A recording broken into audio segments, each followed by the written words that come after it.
And sometimes it seems like in this day and age, we're busy, we're moving, we're living life at a breakneck speed, it seems like. You're texting, you're emailing, you're online, you have all this information at your fingertips. It's so readily available, it's right there. We feel that maybe sometimes God doesn't still listen to us, or that, that He doesn't hear us. There's nothing further from the truth. People have their own notions about what miracles look like, what they feel like. Why do they happen? Who do they happen to? Who do they happen for?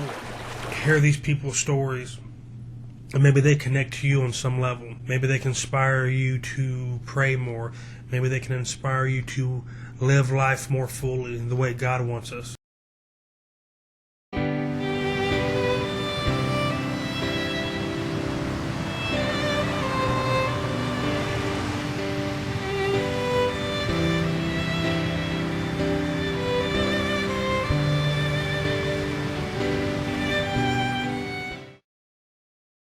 Basically, about 3 days into my recovery at home, my wife felt comfortable that things were going well enough where she could go back to work. So my third day home by myself, she had left. I got up that morning, was kind of just piddling around the house, still was kind of slow moving around from the surgery.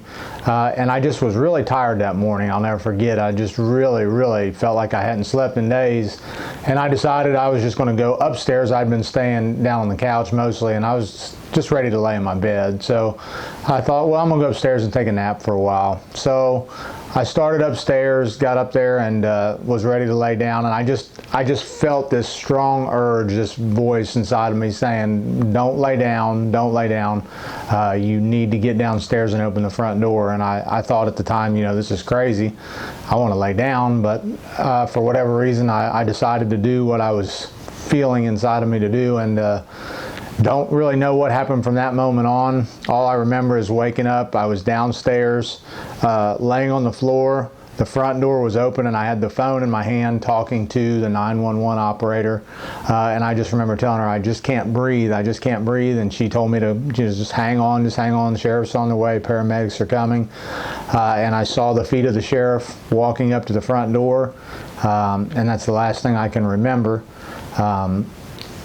As events started to come back and I began to talk to people, I found out what had happened was during that surgery, when I had been at Port Hamilton and laying up there in the bed for so long, blood clots had developed in my legs. And we didn't know at the time, but as I got home and started to walk around a little bit, those blood clots had broken free, and it actually went to my lungs, causing a pulmonary embolism, which was why I was having the difficulty breathing, and then they eventually went from my lung to my heart. And when the sheriff came up to the door and I had blacked out, I later got a chance to talk to him, and he shared with me the story that he had done CPR on me for about 10 minutes. The paramedics came, they took over with CPR for another 2 or 3 minutes. Couldn't get my heart started.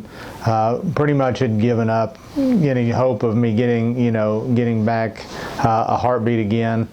And as they got me into the squad and started to administer the drugs, my heart started on its own. Of course.